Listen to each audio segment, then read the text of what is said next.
Boa noite, senhoras e senhores. Como é que nós estamos? Esperar o pessoal começar a entrar aí, para poder também verificar a questão de áudio, de vídeo, como é que tá, iluminação, se está saindo tudo direitinho. E o Padre Antônio também. Daqui a pouco ele pede para entrar. O Padre Antônio já apareceu antes de todo mundo. Esperar o pessoal entrar e ver se tá áudio, vídeo, tudo certinho. Tudo funcionando.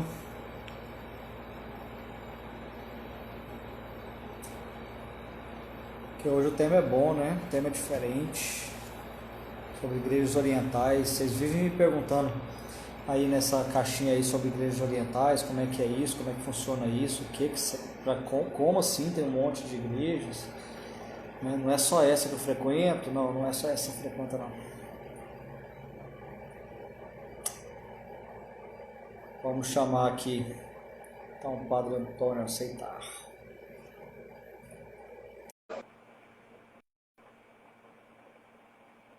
Enquanto ele entra aí, o pessoal vai entrando também. Olá, boa noite, benção. Boa noite, Manuel. Deus abençoe tudo.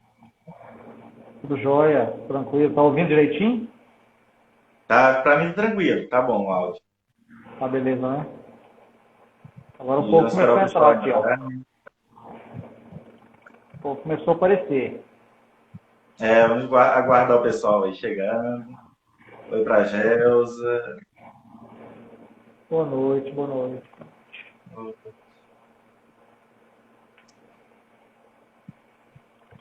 Eu já estava falando aqui, Sr. Antônio, a gente, nessa caixinha aí, eu acho que tem muita gente que acompanha aí. Essa caixinha aqui no Instagram, volta e meia, o pessoal pergunta sobre igrejas orientais, sobre, né? Outra pergunta, assim, já, por causa da pergunta, faz alguma pergunta, querendo saber o que é isso, da onde que surgiu isso, né? A maioria do pessoal nem sabe que existe isso, né? As igrejas orientais, elas é um ilustre desconhecido para o Ocidente, né? A verdade é essa, que muitas vezes nós confundimos elas com as ortodoxas, né? E claro Uhum. que há uma razão de se confundir, né? Conforme nós vamos ver no decorrer desse nosso bate-papo, né? Mas é interessante, é um ilustre desconhecido. Então, quando se fala em igrejas católicas orientais, o pessoal fica assim, realmente, o que é isso, né? E eu penso Uhum. que sobre isso nós vamos falar, esclarecer, e sobretudo essa relação bacana que existe entre o Ocidente com o Oriente, né? E mesmo a relação da Igreja Católica Latina com as orientais, mas não só com as orientais, mas também com as próprias ortodoxas, né? Que The Concorde Intercostes, que é o documento base dessa nossa discussão, além do Tchetiel, valor base, porque ele é um elo entre o Código Latino com o Código Oriental, né? Então, ele trata disso também com relação aos ortodoxos, porque o Código Oriental, ele trata dos ortodoxos, né? Tanto é Uhum. que a capa desse código, os cânones das igrejas orientais que eu tenho, não sei se o senhor tem dessa edição também, é justamente a igreja de Santa Sofia, né? A Patriarcado de Constantinopla, através dessa relação que existe bacana, né? É isso aí. Deixa eu só trocar o fone de ouvido aqui, porque eu achei que ele estava carregado e não está. Aham, Vou colocar o de fio aqui que não mais certo. certo.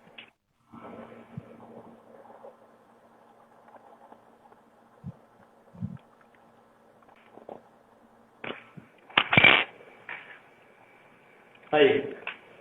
Dá para ouvir direito? Isso, agora melhorou bem o áudio, viu? É, mas eu não estou ouvindo não, peraí.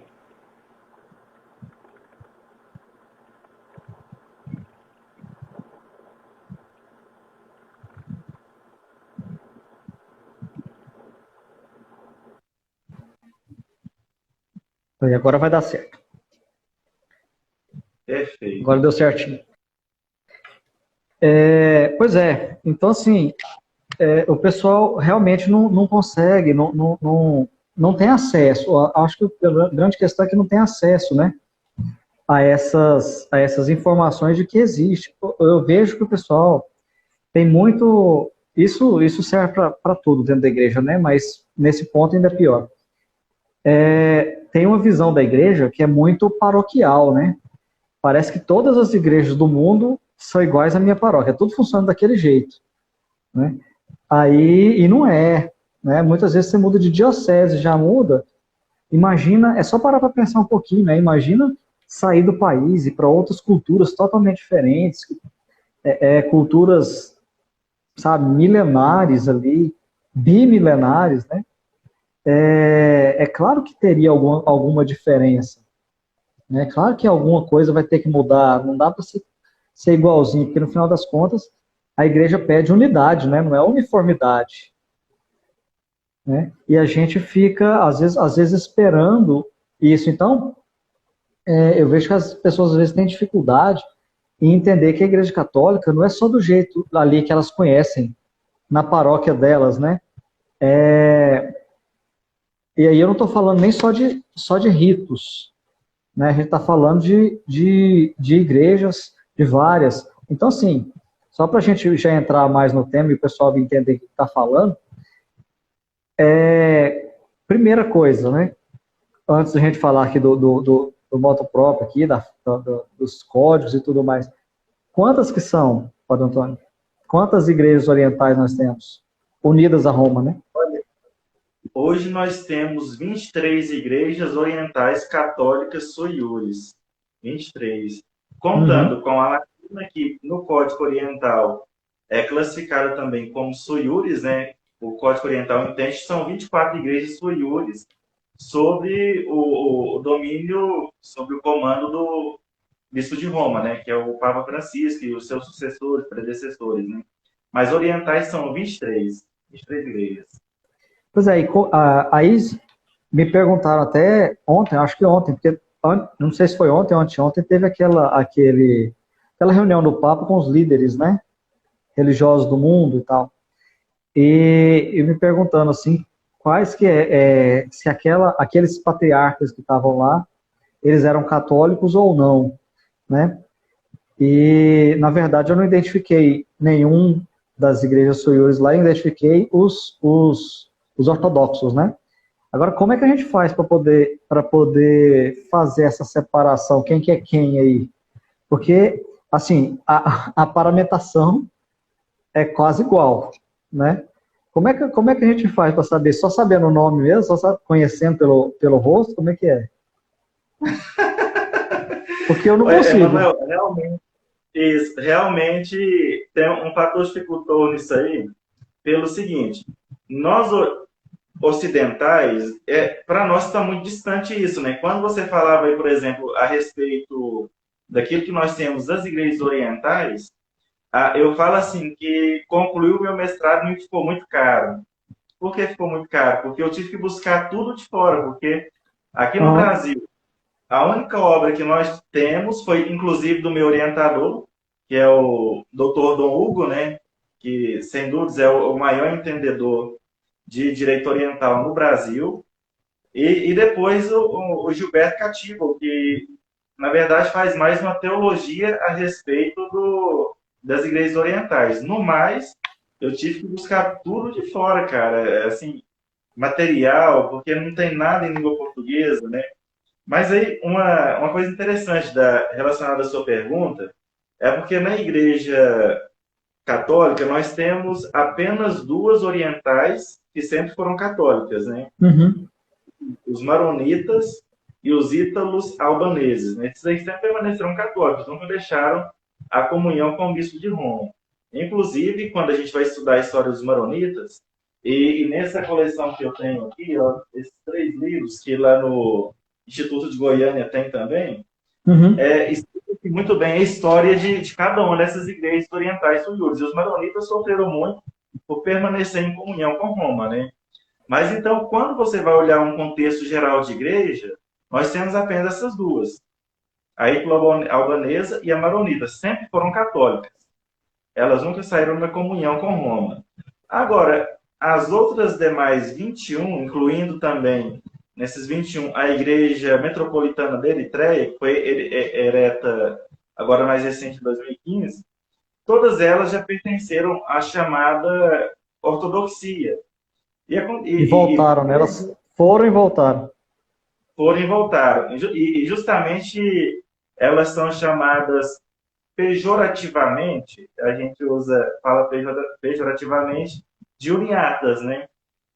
Ou seja, eram dioceses, bispos que estavam na ortodoxia, não faziam parte da comunhão com o bispo de Roma. Em determinado momento da caminhada da história, entenderam que realmente a comunhão perfeita, a única igreja, está vinculada à igreja de Roma, então são chamados de uniatas, né?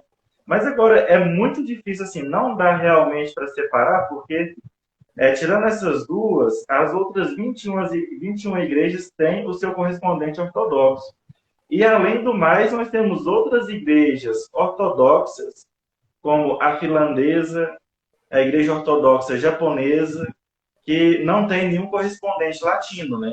Então, a gente tem essas outras aí. Mas aquelas que são católicas orientais, com exceção da maronita e da iflo-albanesa, mesmo assim, pela questão paramental, é difícil de separar, porque não há, de um ponto de vista estético, alguma coisa que identifica isso, né? Porque eles se vestem assim, praticamente você vai ver o patriarca copta católico idêntico ao Tavrados lá, que é o copta ortodoxo, né?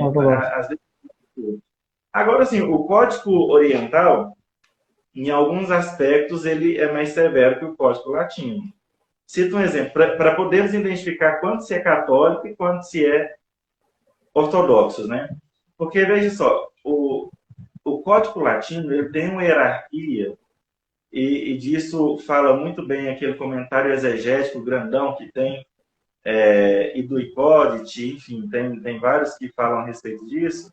E o próprio Código dos Cânones das Igrejas Orientais, o Tchechel, ele contempla isso de uma forma muito interessante, porque eles têm que nomear em sinal de comunhão, devido assim a essa proximidade litúrgica, o patrimônio litúrgico, teológico, cultural, as que têm correspondente ortodoxa dificilmente fere alguma coisa. Então, assim, na oração eucarística deles, por exemplo, eles têm que citar, olha, se o cara é de um patriarcado, então o padre, na oração eucarística, ele tem que citar o nome do eparca dele, tem que citar o nome do patriarca e o nome do Papa Francisco. Igual nós fazemos pelo nosso Papa Francisco, pelo Papa Francisco, Cláudio, por exemplo, que é o bispo aqui da diocese, né? Então, eles têm que passar por tudo isso.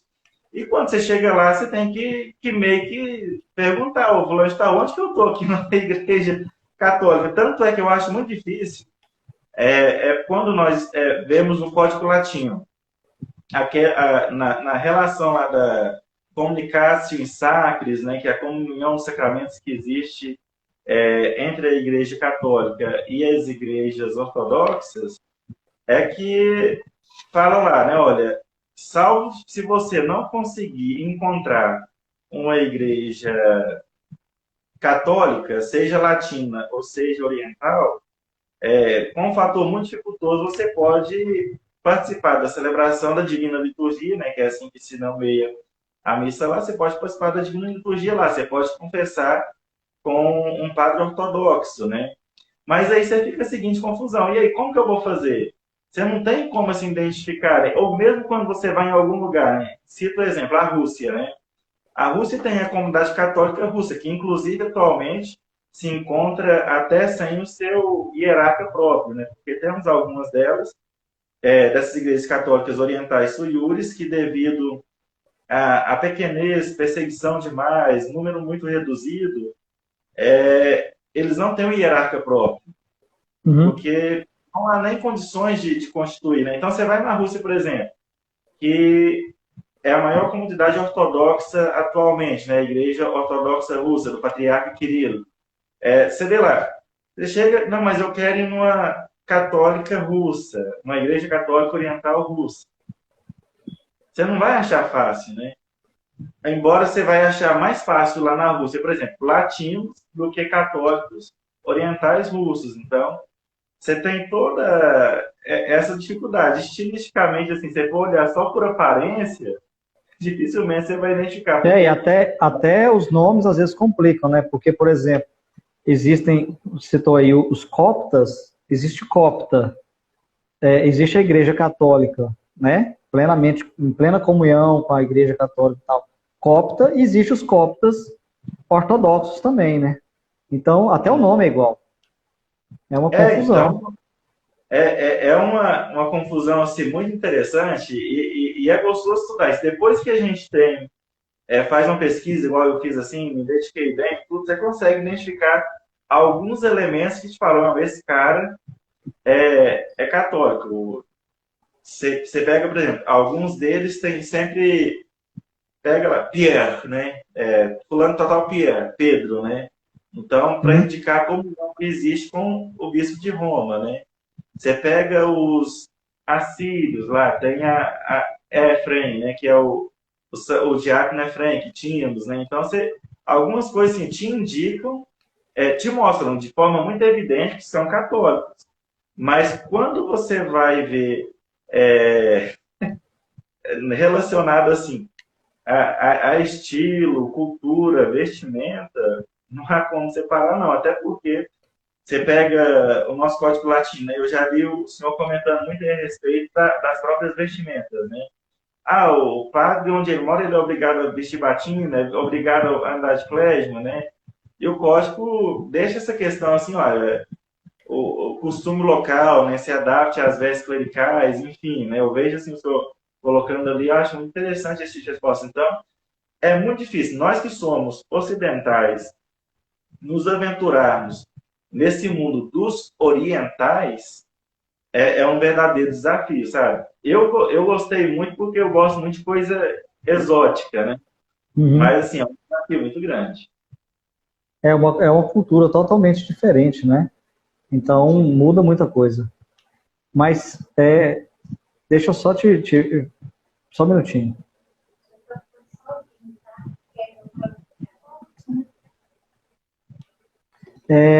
Só uma outra coisa, que a gente falou um monte de termos aqui, um monte de coisas, só para o pessoal conseguir entender, compreender aqui. Primeiro, então, para o pessoal entender, existem dois códigos, né, de direito na igreja. Existe o código de direito canônico, né, que serve para a igreja latina, que, se a gente for colocar em percentual, é mais ou menos, hoje dá mais ou menos quanto da igreja dos católicos no mundo? Uns 90%? Ah, sim, tranquilamente. Então, nós temos dois códigos. O código para os latinos, nós, e um código para os orientais. Um só para os orientais. Não é um código para cada igreja, né? É um código só para eles todos, para as 23 igrejas orientais, que é o CECEL, né? O Chochel, como falou aí. Outra coisa, explica para a gente o que é, algumas coisas aqui. O que é eparca? É isso. Eparca, quando nós vamos olhar a terminologia, o eparca é o bispo oriental. É equivalente ao bispo. Tem alguns nomes assim, muito específicos, né? O eparca, ele é o bispo diocesano. Por isso a gente não tem diocese, tem eparquias, né? Isso, tem eparquias, que é o equivalente à diocese latina, né? Exato. Mas por questão de nomenclatura grega e tudo mais, né? Coisas. E hierarca, o que é hierarca? Também foi citado Hierarca aí. é o mesmo conceito que a gente tem de hierarca, né? Aquele que governa a hierarquia, né? Você pega as igrejas metropolitanas suiures, porque aí você vai ter... você tem 4 denominações das igrejas, né? Você tem a igreja patriarcal, a igreja serviço-mor, a igreja metropolitana e as outras demais igrejas suiures, né?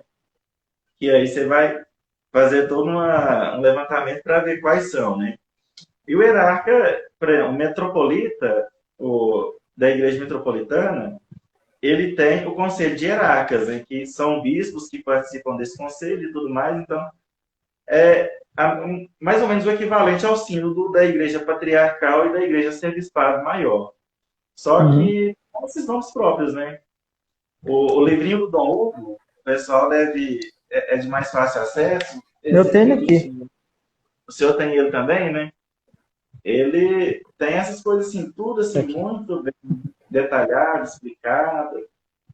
Mesmo o tão famigerado Wikipedia se encontra essas definições assim, de uma forma bastante tranquila também, sobretudo em outras línguas, né? Um outro termo que eu acho interessante, como falar para o pessoal aqui o que significa também, porque esse a gente não tem equivalente, é o patriarca, né? O patriarca dá uma certa confusão, porque na Igreja Latina não existe patriarca, né? Então, eu tenho uma forma de explicar aqui, mas eu acho que a sua vai ser melhor, com certeza, porque estudou isso daí mais a fundo. Como é que a gente poderia falar o que é o patriarca, explicar o que é o patriarca? Olha, as igrejas orientais suiures, ela tem o patriarcado é o máximo assim que uma igreja pode alcançar. Inclusive, nós já temos os patriarcados tradicionais, esses que a gente não sai da perspectiva deles, né? O patriarca, ele é eleito pelo sínodo dos bispos. Primeira coisa. O sínodo dos bispos é o conjunto de bispos que existem de toda uma igreja patriarcal. E aqui, até esse momento, entenda-se também para arcebispado maior, arcebispado menor. E o patriarca, ele governa realmente com poderes, assim como o arcebispo maior e o metropolita da Igreja Metropolitana Soiures, a gente fala com poderes supra-episcopais. Poderes assim que vão além de um bispo comum, igual o bispo Dom Cláudio, né? É um poder que vai além. O patriarca, então, ele é eleito pelo sínodo dos bispos. Diferente daquilo que nós temos na igreja latina, igual você falou, nós não temos, passa de longe o conceito de patriarca que nós temos no Ocidente com aquilo que é o do Oriente, né? Porque o do Ocidente, ele é mais uma coisa honorífica, né? E o patriarca não, o patriarca oriental, ele exerce um poder de fato, né? O patriarca latino ele tem alguns privilégios, né? Latino, assim, entre aspas, como, por exemplo, o de Lisboa, né? Que é um bastante conhecido. Eles têm alguns privilégios que ficam naquilo mesmo, né? O patriarca de Lisboa, quando é eleito, se ele não é cardeal, no primeiro consistório que tiver, obrigatoriamente o Papa vai ter que nomeá-lo cardeal, privilégio dele. Você pega, por exemplo, o Patriarca de Veneza. O Patriarca de Veneza ele tem um privilégio, inclusive o que está lá atualmente, se não me engano, ainda é Francesco Moraglia, ele não foi feito cardeal pelo Papa Francisco. Qual que é o privilégio que o Patriarca de Veneza tem? Ele pode usar as vestes cardinalícias sem ser cardeal. Então, assim, a igreja é tão cheia de privilégios que tem hora que nós ficamos até perdidos assim com essa questão. Mas Se não me engano, são só 4 patriarcas, não são? Ocidentais, não é? Não é isso? Isso, é o patriarca eu acho de que são só Lisboa, 4. de Veneza, de Jerusalém e o das Índias Ocidentais, né? Eu não lembro quais são. Eu só lembro de Portugal lá. Mas eu lembro que eram só 4, né? Então, assim, e na verdade é praticamente que só um título, né? Não, ele é diferente do patriarca. A gente até por isso eu citei que a gente não tem um equivalente na igreja latina, porque o patriarca lá, ele é mais ou menos como se tivesse entre o bispo e o papa, né? Aqui a gente não tem nada entre o bispo e o papa. A gente tem títulos, né? Entre o bispo e o papa tem arcebispo, tem o cardeal, né? Mas todos são bispos. Lá tem um patriarca, né? Então, e ele exerce isso, ele exerce essa muito ele realmente exerce, ele tem um governo muito forte ali, muito presente junto com todas elas, né? Todos os patriarcas têm a sua presença muito forte junto às igrejas, porque todas elas são muito, muito ligadas ao patriarca, diferente da gente, que é um título só. É só um título, né? E diferente da questão do arcebispo, né? Por exemplo, você citou aí, né? Do arcebispo metropolitano, né? Ele não tem esse poder subepiscopal e ele é apenas aquela referência maior para a instância jurídica e tudo, apelação.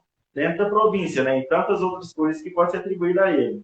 Já um patriarca oriental, bem como um arcebispo maior, um arcebispo maior, eles têm toda uma obrigação jurídica com as demais eparquias que existem lá no seu patriarcado.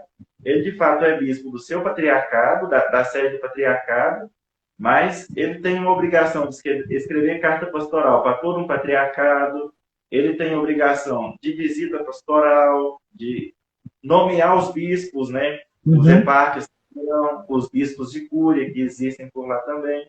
Então, assim, ele faz isso sem precisar consultar o Romano Pontífice. É um poder, assim, muito grande que existe. É tão interessante quando da eleição do patriarca, pelo sínodo, né? Que o patriarca eleito, ele simplesmente tem que comunicar ao Romano Pontífice que ele foi eleito. O Romano Pontífice não vai intervir na eleição dele, diferente da do arcebispo maior. Essa é uma diferença essencial que existe, né? Enquanto o patriarca, ele apenas comunica que foi eleito e pede a comúnio eclesiástica, né? A comunhão eclesiástica com o bispo de Roma, o arcebispo maior, que salva essa exceção praticamente, ele tem os poderes de um patriarca, mas ele tem que pedir o consentimento do Papa, do Bispo de Roma. Então, o patriarca foi eleito, comunica ao Papa e pede a comúnio eclesiástica. E o arcebispo maior, pelo contrário, ele é eleito, mas tem que ser confirmado pelo Romano Pontífice. O metropolita já é indicado da Igreja Metropolitana São Iuris, ele já é indicado pelo Papa, pelo Bispo de Roma. Então, veja só, nomeadamente, vamos pegar, que é bastante conhecida, né? Elegeu o patriarca da Igreja Católica Oriental São Iuris Copta. Apenas comunica ao bispo de Roma e pede a comuna eclesiástica, com todos os poderes episcopais, coordenar os bispos de sua diocese, remover, suprimir diocese, eparquias, né? Usar o termo eparquia, que é o termo correto, nomear, transferir, erigir monastérios, essas coisas ele faz. Então, esse é o patriarca. O arcebispo maior, esse é o copta, né? Então, o copta comunicou ao Papa que foi eleito. Arcebispado maior. Peguemos o exemplo da igreja ucraniana, que nós temos aqui no Brasil. Então, ele vai se dirigir ao Romano Pontífice e dizer o seguinte: olha, Santo Padre, eu fui eleito, o senhor me confirma?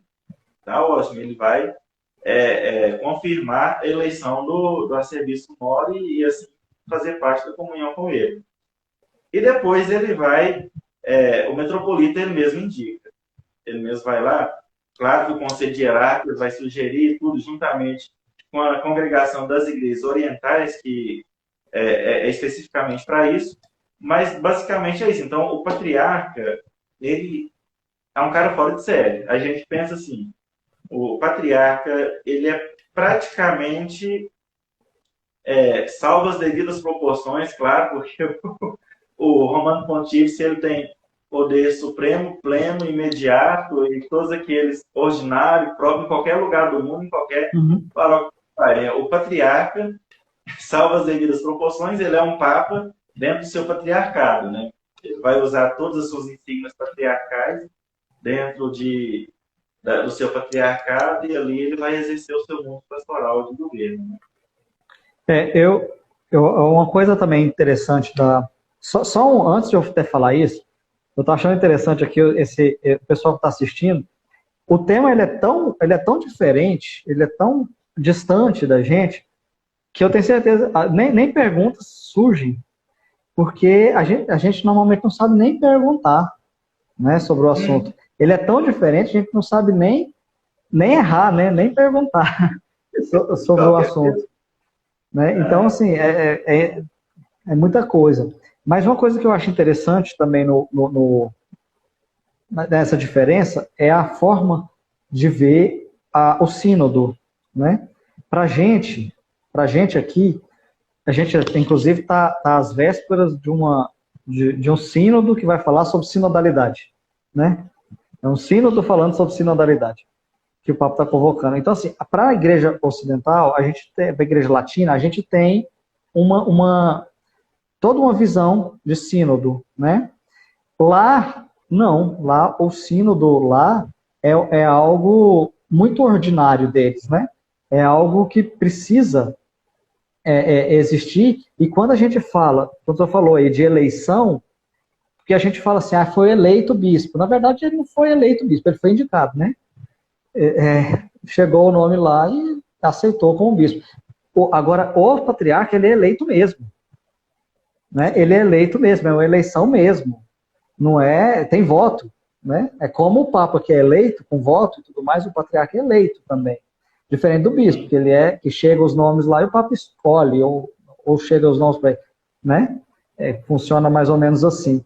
Então, a visão que eles têm de sínodo, eu não sei se eu estou errado, mas assim, a Igreja Latina ainda parece que está caminhando num rumo a querer aprender bastante com as igrejas orientais sobre sinodalidade. Né? Eu estou muito longe da realidade pensando assim ou não? Não, o senhor está certinho, só que esse sínodo que o Papa está propondo, e vai acontecer, eu tenho assim, uma certa preocupação com esse sínodo pelo seguinte, porque... Não, eu também. Só um exemplo aqui, mas a forma como a coisa está acontecendo. Eu não sei se caberia até comentar isso agora. O que o senhor acha? Vamos deixar disso, né? Não, hoje vamos...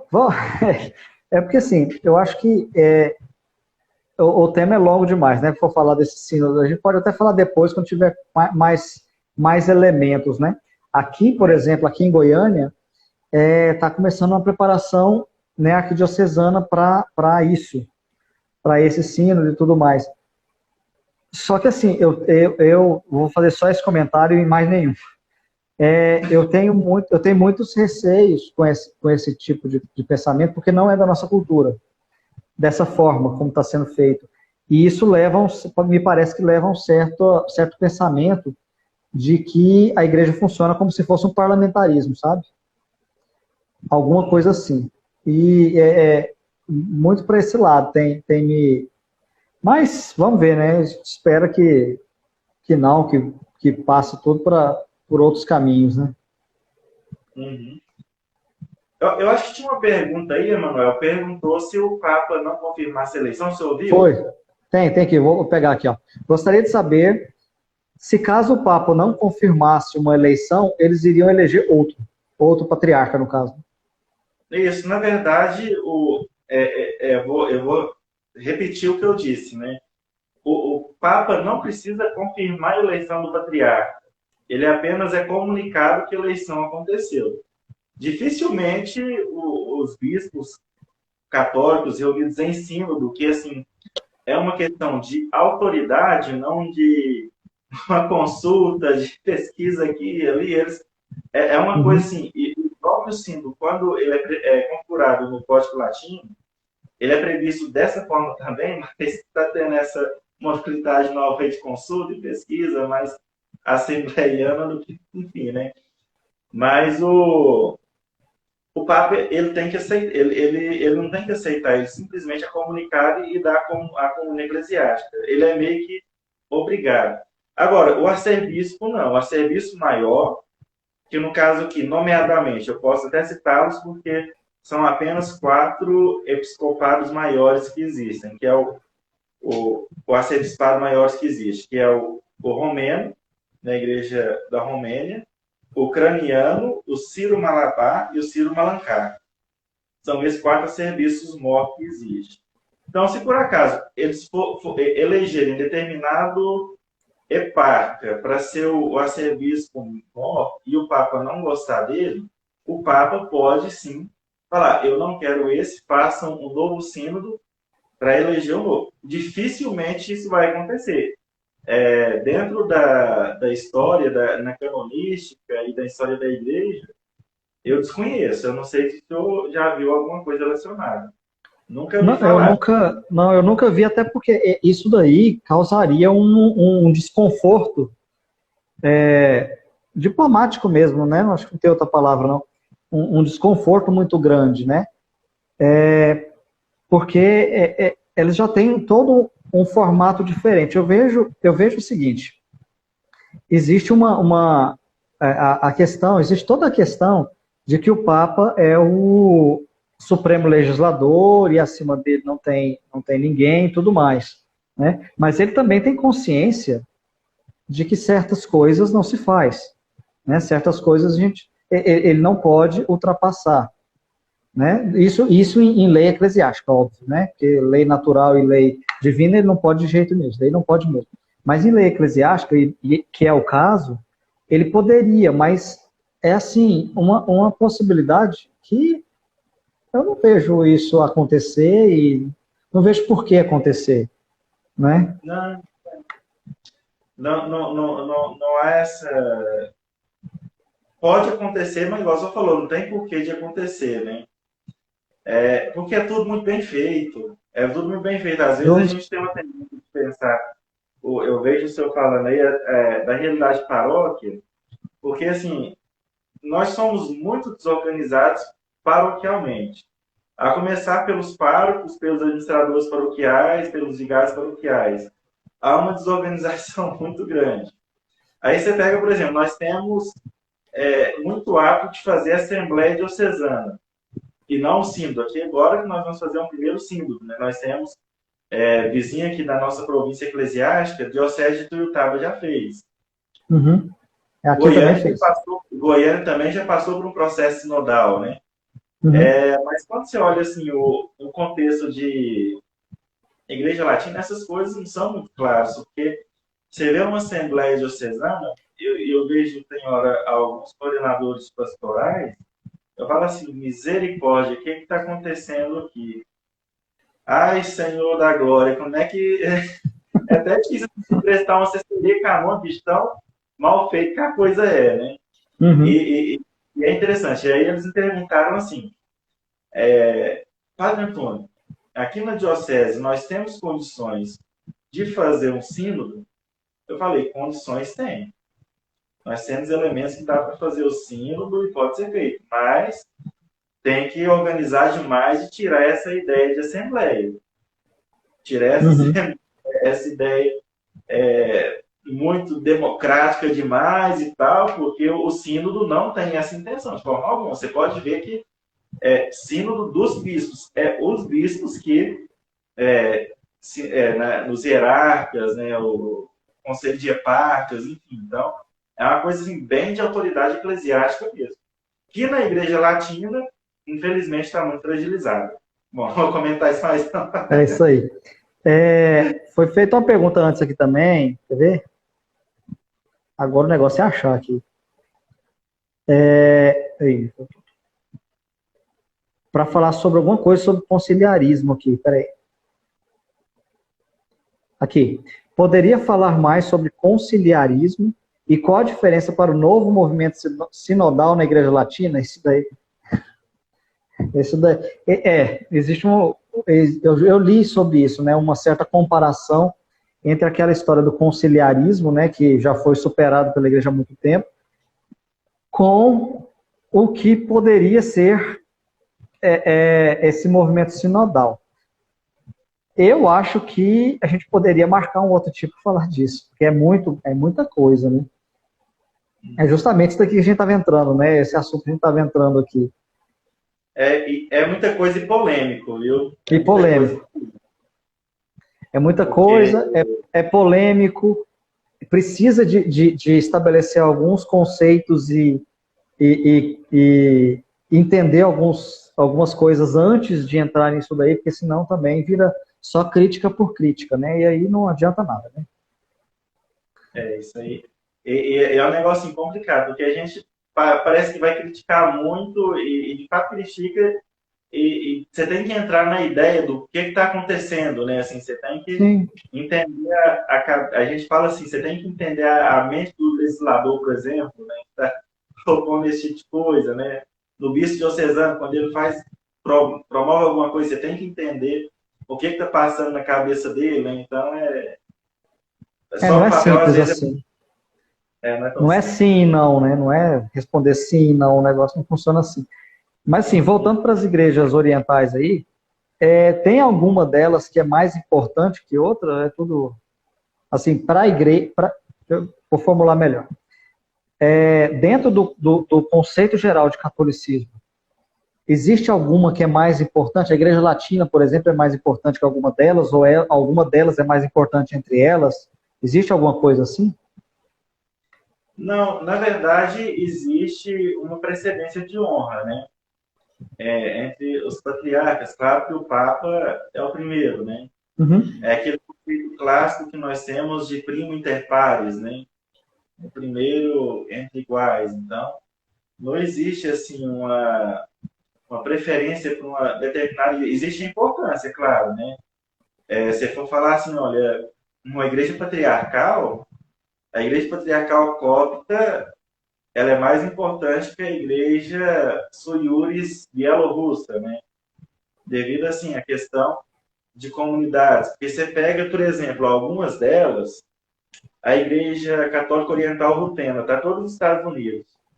Uhum. E ela não existe dela no seu lugar de origem, né? A Bielorrússia, ela está toda espalhada mundo afora, né?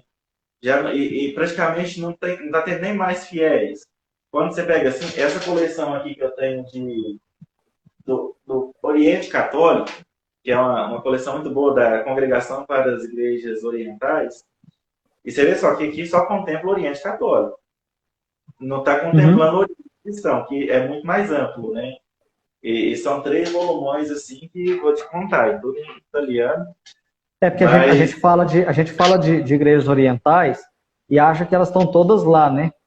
Na verdade, aqui do seu lado, aqui mesmo, aqui em Goiânia, vamos falar aqui em Goiânia, que tem bastante maronita, né?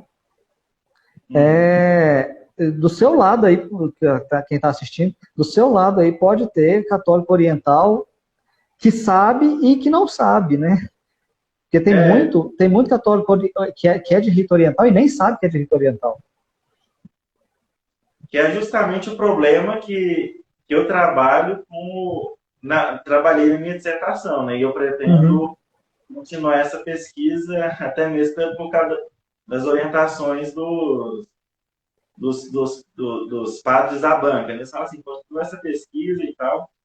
Porque nós temos esse problema que é um problema muito grave, né? E justamente o Papa Francisco, o que muda das orientais para cá é somente o rito litúrgico? Não muda nem o rito litúrgico. Eles têm que celebrar no rito próprio deles.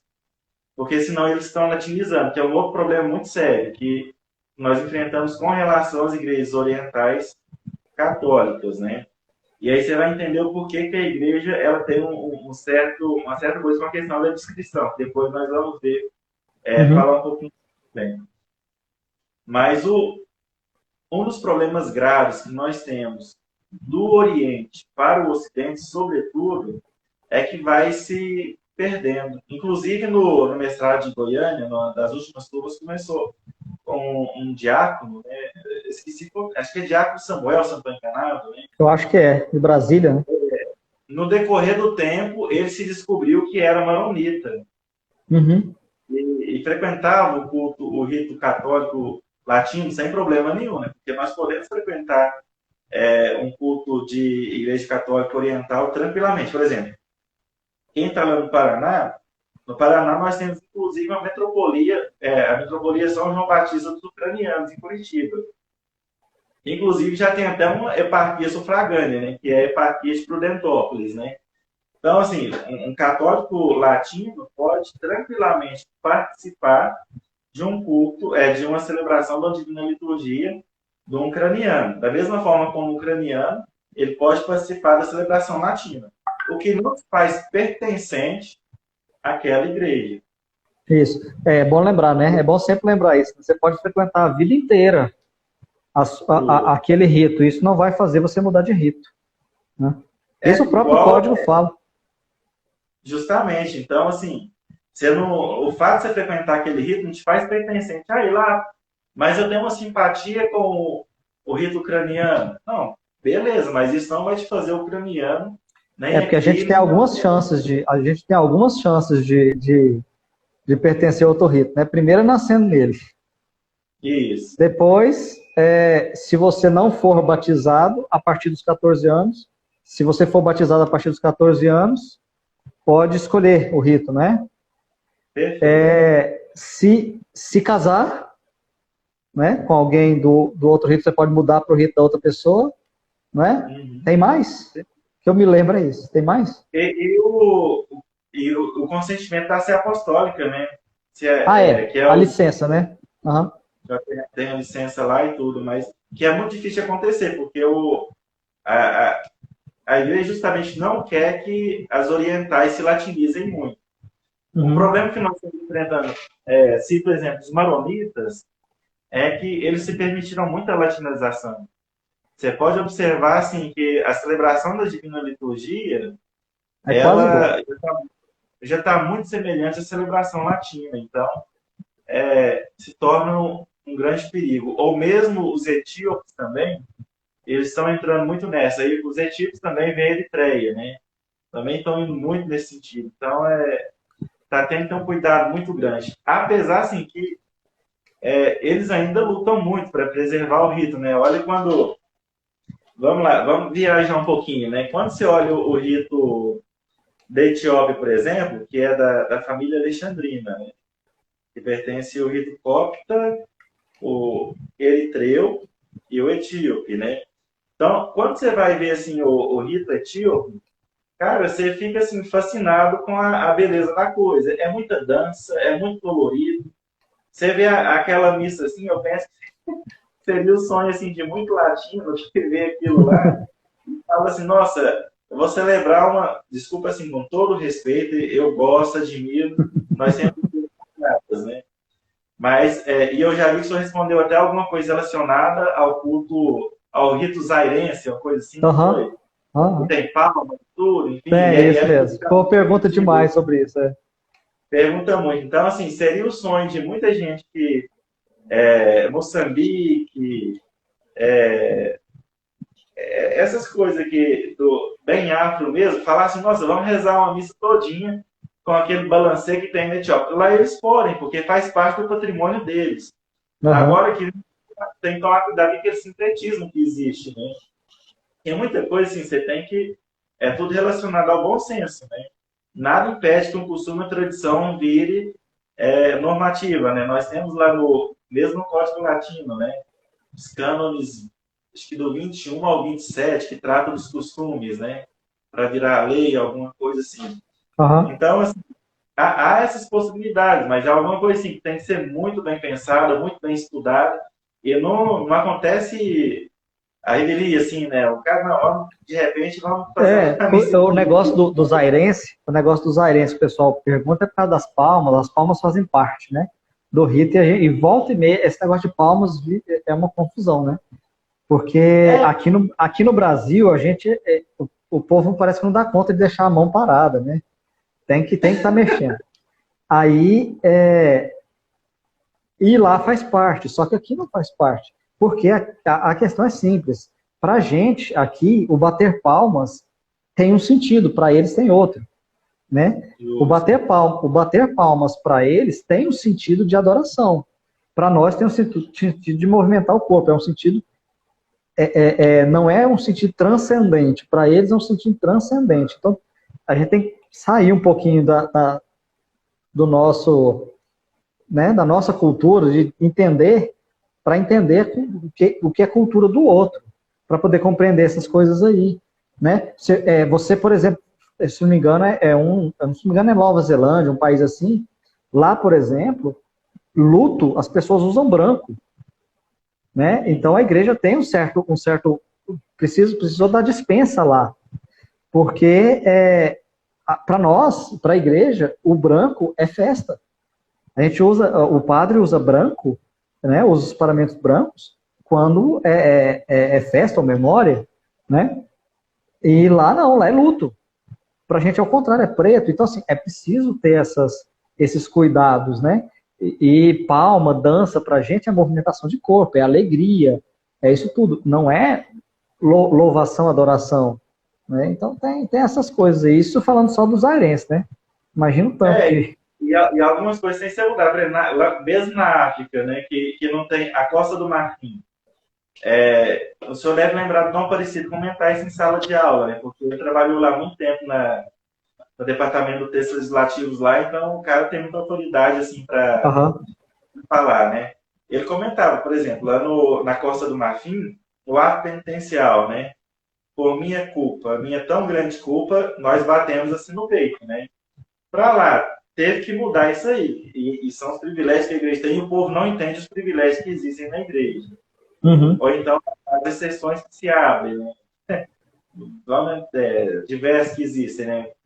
Aí, aqui nós batemos no peito, tranquilamente, é um sinal de penitência.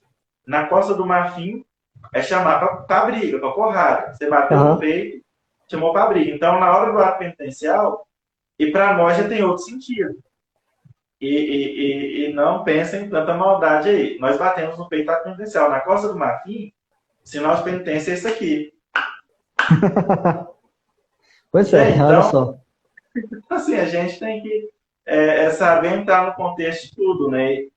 E é o que nós estamos dizendo. Para entrar no contexto das igrejas orientais, nós temos que mergulhar na cultura deles. Igual o senhor falou, nós temos aqui um código que contempla todas as 23 igrejas suiures e aquilo que é relacionado à igreja latina é contemplado ali. Mas sempre lembrando que tanto o código, o primeiro cânon do código latino, que fala, esse código se refere somente à igreja latina, nós temos no oriental e fala o seguinte, esse código se refere somente às igrejas católicas orientais suiures. Então, assim, mas nós vamos ver que depois elas têm a sua lei própria, a sua normativa própria, de direito particular. Porque o objetivo do Código Oriental foi justamente buscar aquilo que era comum em todas as igrejas. Em todas as igrejas. E mesmo assim, respeitando aquilo que é próprio de cada igreja particular. Vamos citar um exemplo, senão a gente vai falar do Zairense, que é latino, inclusive, né? É novo, né? É o último rito. Né? Você pega, por exemplo, na igreja latina, na igreja oriental armena, que inclusive é uma igreja assim, que sofreu muita perseguição e os armênios foram os primeiros oficialmente a serem católicos, né? Uhum. Normalmente o pessoal muito preso a Constantino e tudo mais, Edito de Milão, essa paradinha toda, mas na verdade foram os armênios, né? Foi um Inclusive, pouquinho antes. um pouquinho antes. A religião oficial de Estado. E eles têm assim, umas coisas muito interessantes, porque na cultura deles, na Armênia, é que ficou hospedada a Arca de Noé. Então, assim, tem essa vivência lá, enfim. Então, assim, só para citar isso, né? Mas aí você fala, por exemplo, na Igreja Latina, se prevê perfeitamente o que deve se fazer para a celebração da Santa Missa, né? Pão, vinho e água, né? No Código Oriental não vai fazer a menção da água. Por quê? Na igreja da Armênia, seja na ortodoxa, seja na católica, armena, não se faz o uso da água. Então, assim, é muito interessante essa questão assim, do respeito. Então, não se menciona água no vinho na legislação universal das igrejas orientais, porque existe essa igreja que fala a respeito. Não, na nossa não se usa a água. Tem os motivos teológicos lá agora que não vou adentrar muito porque não tem clareza mental aqui agora do porquê exatamente. Isso vai ficar muito esparso, né? Mas então tem isso, sabe? Uma normativa geral que respeita demais a normativa das igrejas particulares, de cada igreja particular lá, seja uma patriarcado, um arcebispado maior, igreja metropolitana, ou as demais igrejas suiures, né? Então, assim, respeita-se muito. Mesma questão do celibato sacerdotal, que na igreja latina é obrigatório para nós padres. Nas igrejas orientais, o Código Oriental, ele fala, olha, onde se tem o costume dos padres casados ou dos pais de família, né, que eles gostam mais de usar o termo padres, pais de família, tranquilo, mas tem igrejas orientais que não permitem, por exemplo, o casamento de seus pares. As duas indianas, por exemplo, não permitem. Uhum. Então, assim, e o código dos cânones das igrejas orientais respeita isso. Então, é por isso, assim, que eu acho o código de latino, o primeiro foi de 17 e o atual, nossa legislação vigente, de 83. O Código Oriental veio 7 anos depois, 1990. Ele foi promulgado em 18 de outubro de 1990 e começou a ser aplicado, devido àquela vacatio legis que existe, né, em 1º de outubro de 1991. Então, assim, eu acho que ele foi um código muito amadurecido, sabe? Ele foi muito bem pensado. Tanto é assim que quando o senhor pesquisa e sabe, e a gente está acompanhando assim, o tempo todo, porque eu particularmente sou fascinado pelo direito, né? Eu gosto mais de direito canônico, e essa pesquisa e o doutor Emanuel não é diferente. Então, tudo que aparece a gente está pescando e está indo atrás, né? Você pode observar que o código oriental não tem tantas mudanças como o código latino. Não sei se você já notou isso. O código latino, vez ou outra, existe uma emenda, né? Que acontece com algum moto próprio e tudo mais. Por exemplo, De Concorde Intercódices, né? Que é o último documento que, inclusive, serviu de pretexto na minha dissertação do mestrado. Ele se trata apenas de mudança do código latino. Não mudou nada do código oriental. Apesar de ser intercódices, né? E apesar de ser intercódices, apenas adaptou o latim para coisas que tinha no oriental e mesmo assim falta coisa demais. A gente estava até falou agora, eu ia até comentar isso. Várias pessoas aí já comentaram assim, meu Deus, quanta informação, quanto isso, quanto aquilo, né? E tem realmente muita informação, mas só para acrescentar mais ainda o tanto que às vezes a gente acha que eu sempre coloco isso pro pessoal, né? Que não tem jeito de a igreja não ser conduzida pelo Espírito Santo, porque é tanta coisa que se fosse só humano a coisa não andava. Nós tivemos um código latino em 1917, nós não tivemos um código para as igrejas orientais na época. Nós tivemos um novo código, que foi, né, não foi uma reforma do código, foi um novo código, em 1983. E só depois, 7 anos depois, veio o código das igrejas orientais, né, que 8 anos depois entrou em vigor. E como que, a pergunta fica assim, como que essas igrejas todas funcionaram, com que legislação, de que jeito, durante tanto tempo, sem nada assim que unisse, né? Que trouxesse essa união por esse caminho legislativo, né? Por esse caminho jurídico. Mas cada uma tinha a sua legislação lá separada, né? Cada um tinha as suas legislações específicas. Eu fico imaginando como que era estudar igreja latina, igreja oriental, as igrejas orientais, antes de 1990. Que loucura que devia ser. Vocês tinham que estudar uma por uma, aprofundar o direito de uma a uma, ainda é preciso fazer isso. Mas hoje você tem uma coisa mais geral para poder você ter uma noção mais geral. Então, a quantidade de informação é muito grande. Né? Eu tenho o curso aqui, você deve estar acompanhando aqui o negócio de direito canônico, e as pessoas às vezes param para perguntar assim, nossa, mas é coisa demais, é informação demais. Mas é informação demais mesmo. Né? E aí eu explico para eles, falo assim, olha, enquanto a gente tem uma cultura, no Brasil você tem uma Constituição de 1988 para cá, né? Você tem um Brasil com Constituição, um Brasil que existe de verdade juridicamente de 1822 para cá, a gente tem uma história canônica, uma história de direito canônico, legislações canônicas e tudo mais, de 2000 anos, mais de 2000 anos. Se não pegar a herança anterior dos judeus, né? Porque tem que pegar também, a minha dissertação mesmo, eu tive que pegar, eu achei que não ia precisar e quando eu fui pesquisando, tem que pegar, não tem como. Né? Tinha que voltar muito mais do que 2000 anos na legislação, Então, o volume é muito grande mesmo. Né? E principalmente quando você entra num assunto igual esse de igrejas orientais, a quantidade de história, de cultura que a gente precisa correr atrás e buscar, porque aqui, quando a gente vai estudar a igreja latina, a gente não precisa buscar muita coisa de cultura, a gente precisa buscar, é o que a gente vive, é o que a gente já conhece, precisa entender a cultura, como, por exemplo, o negócio de bater no peito, né? Ele não precisa buscar essa coisa, ninguém nem, nunca, eu tenho certeza que todo mundo que está assistindo aí, ninguém nunca parou para pensar que poderia ser alguma coisa diferente disso. Mas né? É muito diferente. As culturas são muito diferentes e a igreja, ela está em todas as culturas, com todas as legislações estatais e tem que conviver com tudo isso e causando o mínimo de confronto possível, né? Porque causar confronto, falta de confronto não tem jeito. Mas causar o mínimo de confronto possível e dar conta de conviver com o máximo de paz possível dentro do que é possível ali, né? Então é muita coisa mesmo, né?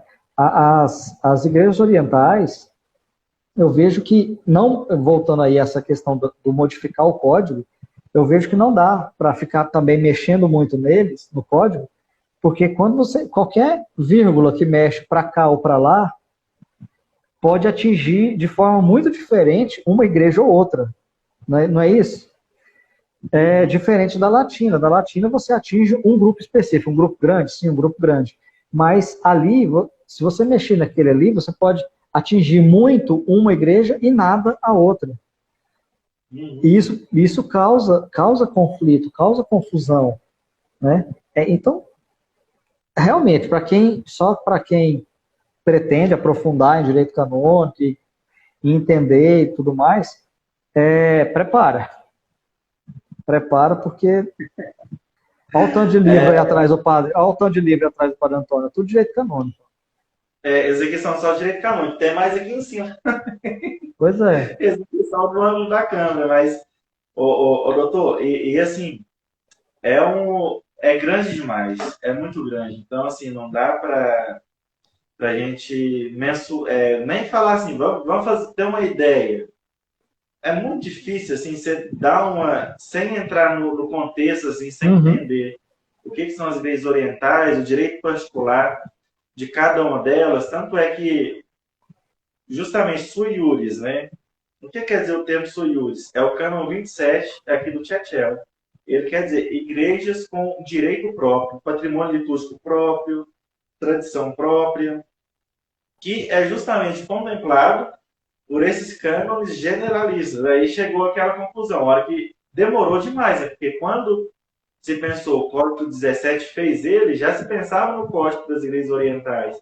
Mas até que você faz essa compilação, pega tudo que é semelhante numa igreja, na outra, e vai aplicar aquilo, cara, tem razão de ter demorado, sabe?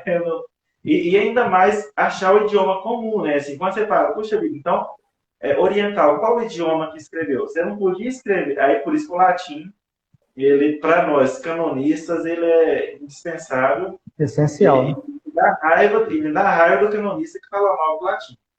Eu não sei se eu falo mal dele, nunca vi, estou criticando, mas me dá uma raiva de canonista que fala mal do latim, porque o latim, de fato, é o que nos ajuda a entender bem o que é a essência da lei, né? E aí, o latim dá unidade, né? Da unidade. Então, como que eu vou escrever, por exemplo, determinada normativa só em armênio? Lembrando que, por exemplo, teve se salvo engano, o Concílio de Calcedônio, os armenos não entenderam ele justamente por uma questão linguística.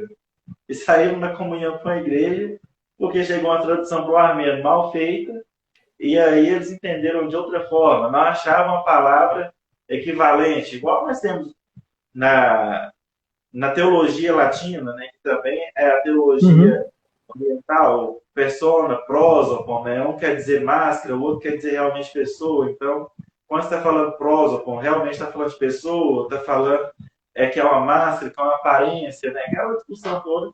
Então, assim, nós temos que tomar muito cuidado, porque uma palavra que significa X para mim, que sou latino, significa Y para quem é oriental. Então, assim, o Fábio, a Carla, Pois é. a gente passou a aperto no latim, né, Carla? Deus do céu, mas o latim é essencial para.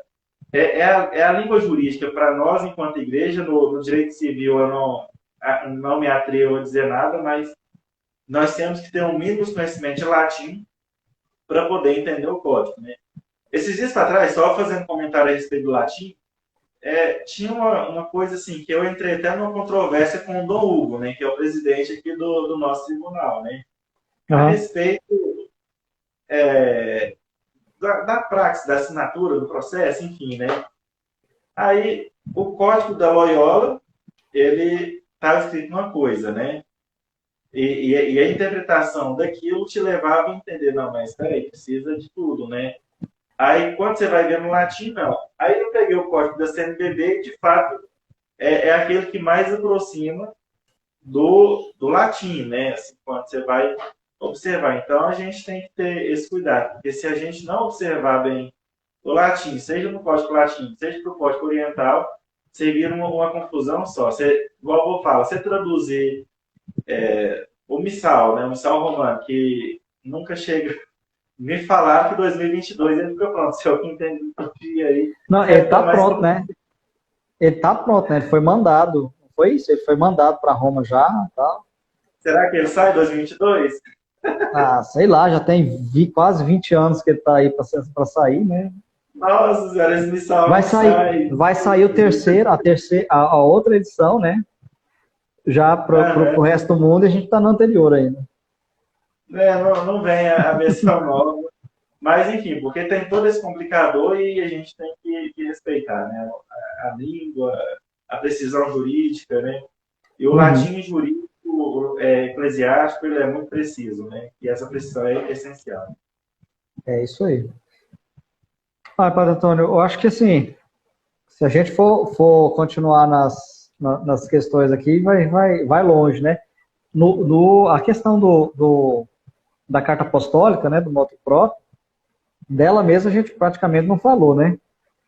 Mas é porque, assim, o tema, ele é muito, como a gente já falou algumas vezes aqui, ele é bem desconhecido, então a gente precisava mostrar, né, algumas coisas, tirar até algumas dúvidas e tudo mais.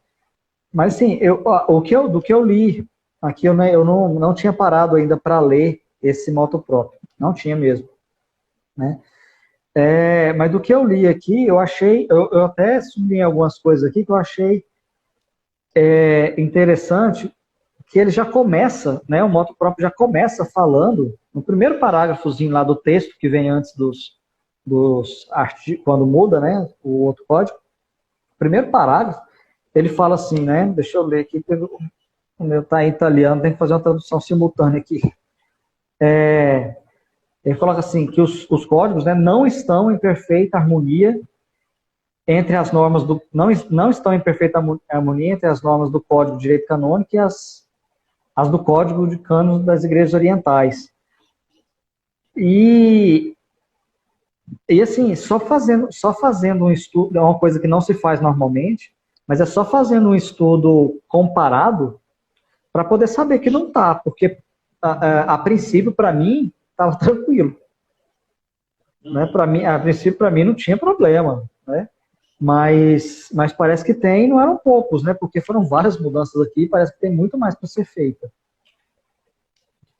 Porque o de concórdia intercódices, quer dizer, a concordância entre os códigos, ele contemplou apenas a descrição, batismo e a forma canônica do matrimônio. Uhum. Contemplou somente, já foi coisa demais. Não tem que ir devagar com o andor com o santo é de barro, né? Apenas isso foi contemplado, mas muitas outras coisas teria que ser observada. Vamos lá, forma canônica, né? Como se celebra o casamento, enfim, o doutor Emanuel fala muito disso nos stories dele. Forma canônica do casamento. Exemplo, um latino vai casar com uma oriental, católica, ou mesmo ortodoxa, porque aí, no caso, é uma reforma que alcança também os ortodoxos, né? Uhum. Aqui nós vamos ficar apenas com os católicos, porque, inclusive, a legislação que foi alterada, a parte específica para a forma canônica de cristãos que não estão em comunhão plena com a igreja. Aí também entra os ortodoxos, mas os orientais. Na igreja católica latina, nós temos os seguintes ministros para poderem assistir matrimônio. Na escala, né, doutor Emanuel? Nós temos o bispo, o Na escala é sacerdote, ótimo. o bispo, o sacerdote, o diácono e o ministro lei qualificado pode assistir o matrimônio na sua paróquia e tudo mais, para onde ele foi nomeado. Beleza. Ele pode assistir tranquilamente matrimônios latinos. Não tem dificuldade disso. Só que a forma canônica das igrejas católicas orientais diz o seguinte: só existe um matrimônio válido para os orientais católicos e aqui também para os ortodoxos, se ele for abençoado por um sacerdote, seja no grau do episcopado, seja no grau do presbiterato. De tal modo que teve até aquela alteração no cânon 1112. O 1108 foi alterado, colocou um parágrafo terceiro, e tivemos também uma alteração do 1112, que fala a respeito também da nomeação dos ministros leigos, né? E aí, então, o que acontece? Se o Pedro, que é latino, ele vai casar com a Jasmine, que é copta, né? Vamos pegar... Não, vamos pegar aquela caldeia, né? Jasmine, ela seria caldeia porque ela ela seria caldeia. O que acontece? E vai casar aqui na Catedral de Santo Antônio, que eu sou atualmente o administrador paroquial. O que o pároco ou o administrador paroquial vai ter que observar? Ela é oriental. E eu tenho diácono na paróquia, ou eu tenho desqualificado do matrimônio. E eu sou um administrador paroquial meio preguiçoso, um pároco preguiçoso que não gosta de fazer os casamentos na paróquia, né? E aí o que é exceção vira regra, né? Como a gente costuma fazer. E aí então eu vou colocar o ministro leigo ou o diácono, vamos pegar até o diácono, não vou nem falar do leigo não, vou colocar o diácono para assistir o matrimônio da Jasmine, que é caldeia, com o Pedro, que é latino. Totalmente nulo. Por quê? A Jasmine, por ser caldeia, por ser católica oriental, suiures da igreja, lá caldeia de Bagdá, ela tem direito de ter o seu matrimônio abençoado por um sacerdote, episcopo ou presbítero. Então, vai ser então, mesmo Pedro sendo latino, ela vai ter que ter um sacerdote para abençoar aquele casamento, porque a condição de oriental dela exige isso dela. Então, isso foi... já se observava isso. Claro que sempre a regra é essa, então tinha que se observar, mas não tinha escrito no nosso código. E agora passa-se a ter no código, 1108, parágrafo 3º, né? Assiste somente matrimônio católicos, latino, oriental, de oriental para oriental, na igreja latina, somente o sacerdote que abençoa. Por que isso? Não existia, ficou assim. Não existia e ficou assim. O texto, né? Só o sacerdote assiste validamente o matrimônio entre duas partes orientais e entre uma parte latina e uma parte oriental católica ou não católica. Perfeito. Onde entra os ortodoxos, por exemplo, né? Então, assim, isso aí é muito bem observado, mas já se tinha isso, só que não tinha escrito. O casamento, antes do Deconcorde Intercotes, ele já não seria válido, seria nulo na raiz, e sem direito a sanar, igual o povo pergunta muito para o senhor a respeito de sanar, sem direito a sanar, sem nada, porque não teve um sacerdote para abençoar ali. Por quê? Você entra numa outra categoria e você tem que aprofundar, e aí já não está presente no Código Latino. Por quê? No Código Latino, os diáconos também são ministros sagrados. O Cânon 207 contempla isso, né? Ele fala, olha, são ministros sagrados dos clérigos.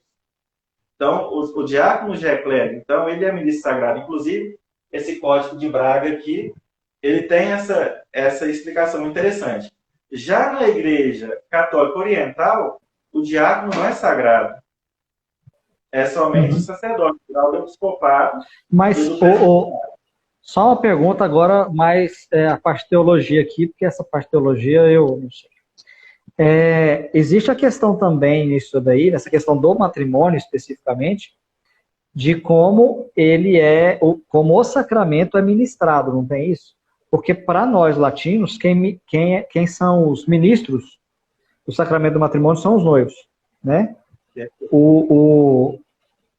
O padre, o diácono, quem estiver ali, na verdade ele não é o celebrante, quem celebra são os noivos, né? Ele é um ministro, ele é uma testemunha qualificada, né? Sim. Agora, nas igrejas orientais, me parece que não seriam eles, ou não é? Ou é uma questão só jurídica mesmo? Eles pois é, quem celebra é o sacerdote, não são os noivos lá. Não são os noivos. Então, isso teologicamente é isso. É isso mesmo, só tá certinho. E claro, eles têm outras coisas. Por exemplo, nas tradições orientais, na maioria absoluta das igrejas, eles têm, por exemplo, a coroação dos noivos. Então tem todo um ritual de coroação. Assim, é bonito. É bonito assim, você vê aquela... É Etiópia, né? Eu sou fascinado com Etiópia. Então, na Etiópia, de repente tá tendo um casamento lá, aquela festa e tudo, parecendo que você tá num terreiro assim, tá? Aquela festa dançando e pulando, tudo colorido e coroando os noivos e tudo mais, mas é o sacerdote. Você tem muitas coisas assim que são diferentes. Igual eu tô falando, somente a forma canônica que foi mexida. Você tem, por exemplo, o Código Latino, não existe mais o conceito de parentesco espiritual, que tinha no Código 17, né?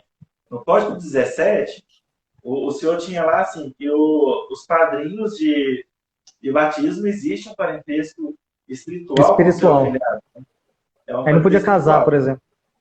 Não podia casar, afilhado com o padrinho. Já o compadre com a comadre podia casar. Hoje já não tem mais isso. Acabou na Igreja Latina, então não tem essa observação mais. Embora, assim, é muito improvável, mas acontece porque aqui na Diocese já aconteceu do afilhado casar com o padrinho. Não. Mas nas igrejas orientais, o parentesco espiritual é tão forte e tão contemplado pelo Código que, inclusive, os compadres não podem casar entre si. Não somente... se não me engano, inclusive o de Crisma, não é? O de Crisma eu não vou falar certeza pro senhor, não, viu? Porque assim, aqui na nossa, isso acontece demais, de esposo crismar a esposa, ou então namorado crismar e depois casar, né? E acontece essas coisas assim, mas se não me engano, lá não pode. Eu não tenho certeza também não, mas... Isso, não. Quanto à crisma, eu não vou afirmar certeza pro senhor, nunca vi na literatura. Mas, por exemplo, temos um conceito no Código Latino do rapto, né? Um matrimônio celebrado no rapto. Fala no Código Latino é a mulher raptada. E aí você não pode ter o casamento. A não ser que ela seja colocada num lugar à parte, em segurança e tudo mais, e a partir dali... Que ela esteja livre para consentir, né? Esteja livre para prestar o consentimento. Na Igreja Oriental, o homem é raptado também. Então, não é só... O homem também só raptado para casar, ele também tem que ser colocado separado e tudo. Então, olha, é muita coisa, doutor Emanuel, é muita coisa assim para a gente estar vendo e observando, sabe? É amplo demais, é muito amplo. É muito amplo. Mas a gente está aí, depois a gente faz outra. Hoje já apareceu até história de... Depois a gente fazer uma sobre sinodalidade, a gente faz uma também sobre sinodalidade outro dia. Mas a gente já está aqui há quase 1h30, né? Vamos... E o assunto rende. O assunto rende. Se eu for pegar, eu imprimi aqui o Motoproto, né? para poder ir acompanhando, porque eu não tenho de cor, assim, desse jeito, né? Mas, assim, tem vários pequenos detalhes. Tem alguns pontos aqui que ele fala assim, nós mudamos apenas uma palavra ou outra para ficar mais claro, né? Em outros momentos, ele insere uma norma nova, inteirinha nova, que daria para escrever um livro aqui sobre o assunto. É muita coisa mesmo, né? Ele é curtinho, mas é muito, assim, dá 4 páginas impressas aqui, mas é muita coisa, né? A gente não conseguiria falar mesmo aqui, não. Mas eu queria só, para encerrar, fazer só uma última pergunta aqui, que às vezes parece que fica no ar essa pergunta. Muitas vezes a gente vai pensando, já vai acabar. Muitas vezes a gente pensa que a igreja ela tem uma tendência a querer uniformizar tudo, né? Foi o que eu falei lá no começo. Ela quer unidade, ela não quer uniformidade. Mas a primeira impressão que eu vejo da maioria das pessoas quando a gente explica que existem igrejas, né, com ritos próprios, diferentes e tudo mais, ter uma ideia de que aquilo ali causa uma divisão, né? Está causando uma divisão dentro da igreja. E que a igreja tende a querer unificar isso, quer dizer, caminhar todo mundo para um rito só, né? Dar um jeito de caminhar todos esses ritos para serem um só no futuro, com uma regra só, com um jeito só, com uma forma só, né? E que isso seria mais fácil para a igreja latina, que é onde já está a maioria. Isso não é verdade, né? A gente sabe que isso não é verdade. Mas por qual motivo seria interessante manter esses ritos? Né? Manter a continuidade desses ritos, e o documento que o Moto Próprio ele até fala, ele até coloca, né, que é preciso que o Ocidente, principalmente a parte latina, né, é necessário encontrar um equilíbrio adequado entre a proteção dos direitos da minoria oriental e o respeito à tradição canônica histórica da maioria latina. Então, assim, a igreja está trabalhando o tempo todo para manter, e não para acabar com os ritos. Mas na cabeça da gente, normalmente, a gente quer que tenha uma unificação, né? E por qual motivo seria para manter isso daí? Por qual motivo manter? Não seria muito mais fácil unificar todo mundo e pronto, acabou?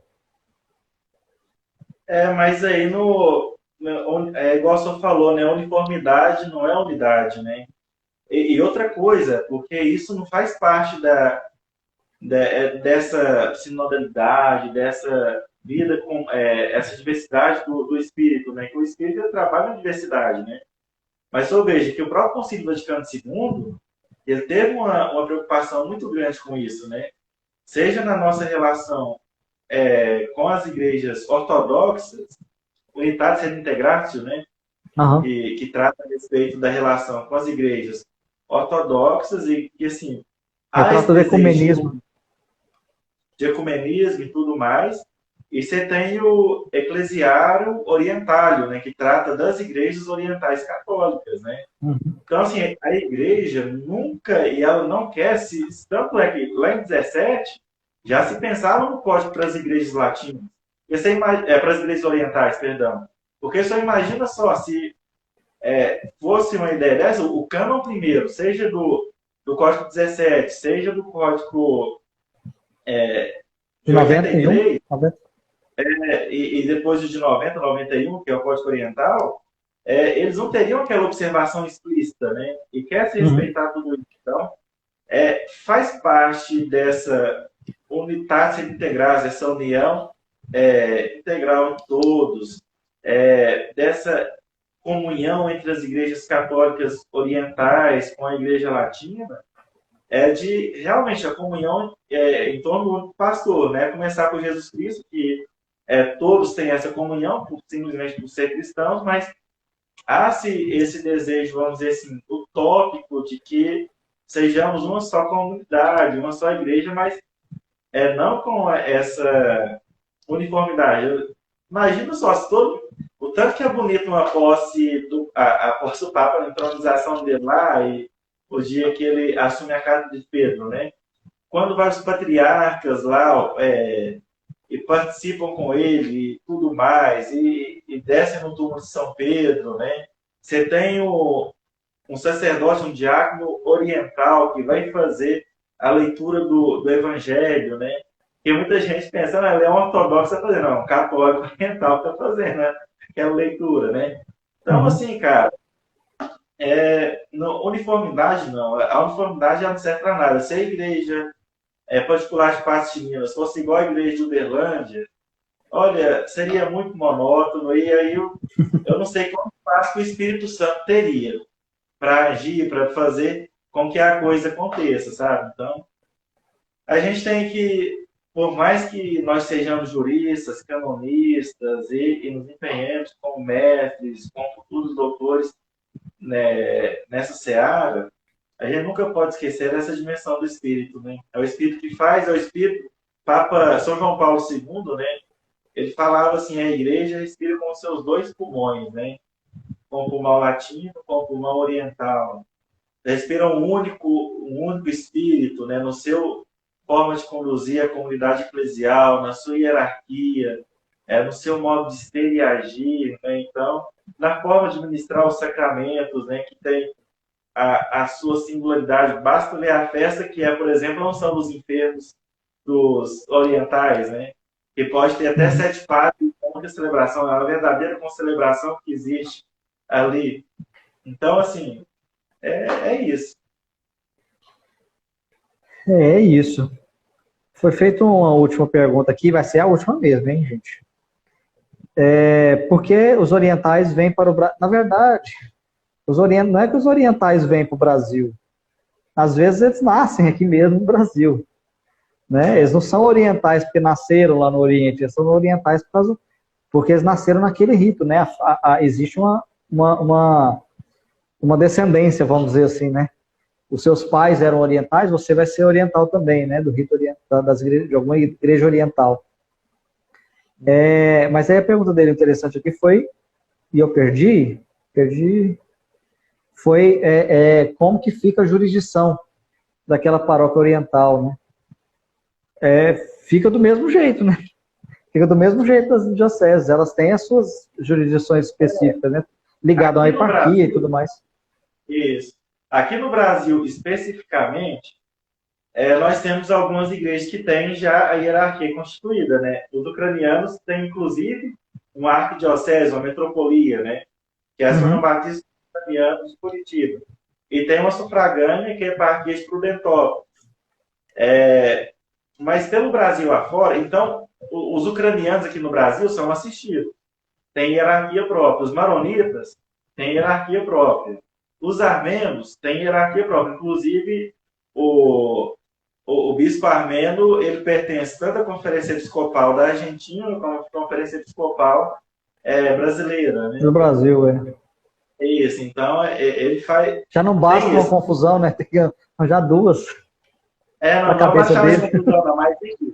E no Brasil, nós temos um ordinário próprio para aqueles fiéis orientais que não têm um hierarca próprio, um bispo próprio aqui no território, que atualmente é o arcebispo Belo Horizonte, Dom Valmor, que é responsável. Aqueles que não têm, ele não manda nos ucranianos, mas se tiver copta aqui no Brasil, está na jurisdição dele, porque nós não temos um eparca copta aqui no Brasil. Os maronitas também não têm vinculação com o Dom Valmor. Então, se vem um húngaro, por exemplo, que tem a Igreja Católica Oriental Sul-Dos Húngara, aí esse aí vai precisar do Dom Valmor para uma série de coisas, né? Então é isso. Acho que deu para passar bastante coisa, né? Hoje. Nossa, e rendeu, hein? 1h30. Rendeu 1h30. Mas é isso. Tá, dá a bênção pra gente aí, para a gente poder encerrar, então. O Senhor esteja convosco. Está no meio de nós. Pela intercessão de Santo Antônio, padroeiro da Diocese de Patos de Minas, e de Nossa Senhora do Rosário, desça sobre todos vocês aqui presentes nesta live a bênção de Deus Todo-Poderoso, Pai, Filho e o Espírito Santo. Amém. Amém. Doutor Então Emanuel, tá certo. obrigado, tá, pela gentileza do convite. Mais uma vez a gente está conversando aqui, tá? Foi muito bom. Pois é, foi muito bom mesmo. É um tema que rende bastante, né? Rende bastante. E tem as suas curiosidades próprias, né? Assim, então, mas vale a pena essa discussão. E o dia que se eu quiser comentar mais alguma coisa sobre igrejas orientais, eu estou à disposição, tá? Vamos, mais pra frente a gente vai falar de novo. Sempre tem, sempre tem o que falar, né? Aham. Só vai deixar a live salva aí, né? Vou deixar a live salva, vou salvar agora. Salva lá e me marca, viu? Tá joia. Até Um logo, tchau, abraço, tchau. doutor. Com Deus. Um abraço.